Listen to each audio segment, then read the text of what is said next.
اللهم صل وسلم على سيدنا محمد وعلى آله وصحبه الطيبين الطاهرين.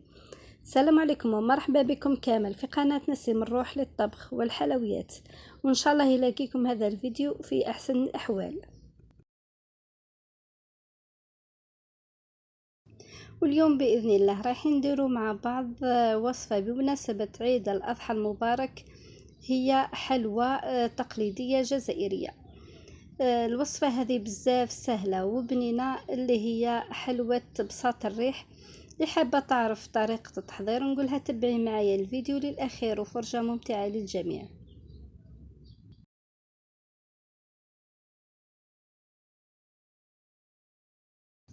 ونبداو على بركة الله بالمقادير وطريقة التحضير. أولا رايحين نبداو بالطبقة الأولى اللي هي بات صابلي. راح نديرو فيها 125 غرام من المارغرين بحرارة المطبخ، رشة ملح، شوية من لافاني سائلة إذا ما عندكش ديري بودرة، مغرف كبيرة من سكر كلاص. لهنا ما نكثروش السكر بزاف لأنه الطبقات الأخرين راح يكونوا حلوين. 3 مغارف كبار من الزيت. نخلطوا المكونات كامل بالضرب الكهربائي ولا باليدوي حتى يتجانسوا كامل المكونات مع بعضهم.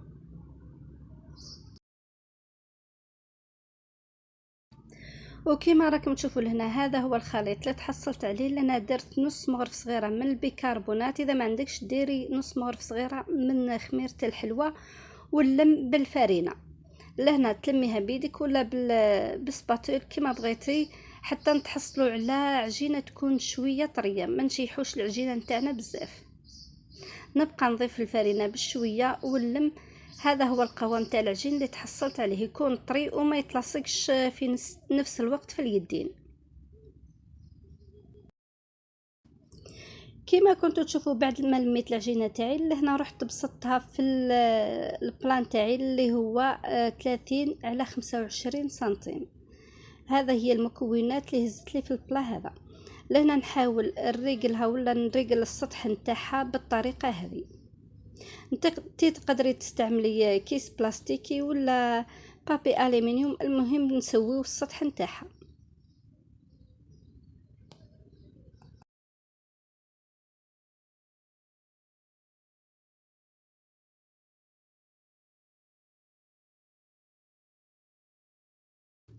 وبعد ما سوينا سطح العجينه نتاعنا رايحين نثقبوها مليح بالفرشيطه كما راكم تشوفوا بالشكل هذا. والفرن نتاعنا نكونوا مسخنينه من قبل، ندخلوها طيب من تحت ونزيدو نطيبوها من الفوق. لاباط نتاعنا بعد ما طابت رايحين نعسلوها مباشره وهي سخونه بالعسل يكون شويه دافي. نكونوا خففناها بشويه ما زهر ولا نديروه مباشره بلا ما نزيدوا ما زهر.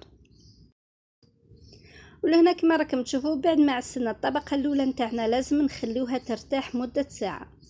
من بعد راح نديروا مع بعض الطبقه الثانيه. جبت 3 كيسان كاوكاو يكون محمص مليح ومرحي، حبيتوا ترحيوه خشين ولا رقيق هذا الشيء راح يرجع لكم. لموا انا لهنا لميته بشويه عسل وشويه من طوفيا. انتم تقدروا تستبدلوا طوفيا بالنيسلي، المهم المتوفر عندكم. لموا به الكاوكاو نتاعنا حتى نتحصلوا على خليط كيما نتاع البقلاوه. بعد ما لميت الخليط نتاعي تاع الكاوكاو رايحه نبسطو فوق الطبقه الاولى. نحاول نغطي كامل الطبقه تاع الجاتو بالخليط الثاني. وكما راكم تشوفوا لهنا وانا نسوي في الطبقه الثانيه نحاول ما نضغطش عليها مليح باش الطبقه الاولى ما تتكسرناش. وفي الاخير راح نروحوا للطبقه الثالثه اللي هي 100 غرام مارغرين بحراره المطبخ، 3 مغارف كبار من لحظه. هذه اللحظه راح تكون اختياري، تقدري تعوضيها بالشاميه. ونزيد 170 غرام من طوفيا ولا نيسلي اللي كاين عندك تقدري ديريه. نخلط المكونات مع بعضهم كامل. هذا هو القوام اللي تحصلت عليه. في الاخر رايحه نبسطو فوق الطبقه الثانيه نتاع الحلوى نتاعنا. نحاول ما نضغطش عليها مليح باش ما يتخلطوليش الطبقات مع بعضهم.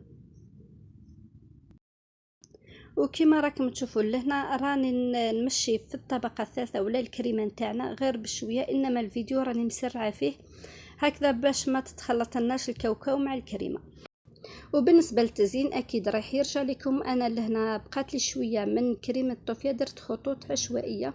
نغطيو الحلوه نتاعنا بابي فيلم، نخليوها في الثلاجه ليله كامله ومن بعد باش نقسموها. وهنا بعد ما خليت الحلوه تاعي في الفريجيدار باتت ليله كامله، رايحين نقسموها. انا لهنا قسمتها على شكل مربعات، انت حبيتي تقسميها بالشكل هذا ولا معينات اكيد رايح يرجع ليك. نكمل نقسم الحلوه تاعي كامل ونرجع لكم.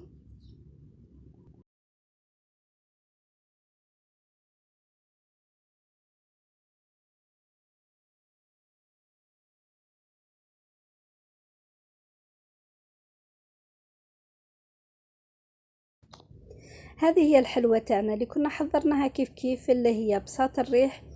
الحلوه هذه بزاف سهله وبنينه، نقول لكم انا جربوها ولا احتفظوا بها وديروها في العيد اكيد رايحه تعجبكم وتخرج لنا كميه لبس بها.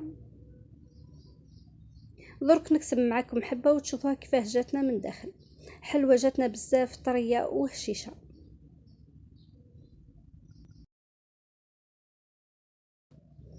كما راكم تشوفوا فيها لهنا كيفاه طابت لنا من تحت حمراء وجاتنا بطبقات متماسكين مع بعضهم. نقسموها ونشوفوها مع بعض كيفاه جاتنا. انا نقول لكم جربوها وان شاء الله تنال اعجابكم. هنا وصلت لنهايه الفيديو، ما بقى لي غير نقول لكم دمتم في رعايه الله وحفظه، تهلاو في رواحكم، والى الملتقى في فيديو اخر ان شاء الله، في امان الله.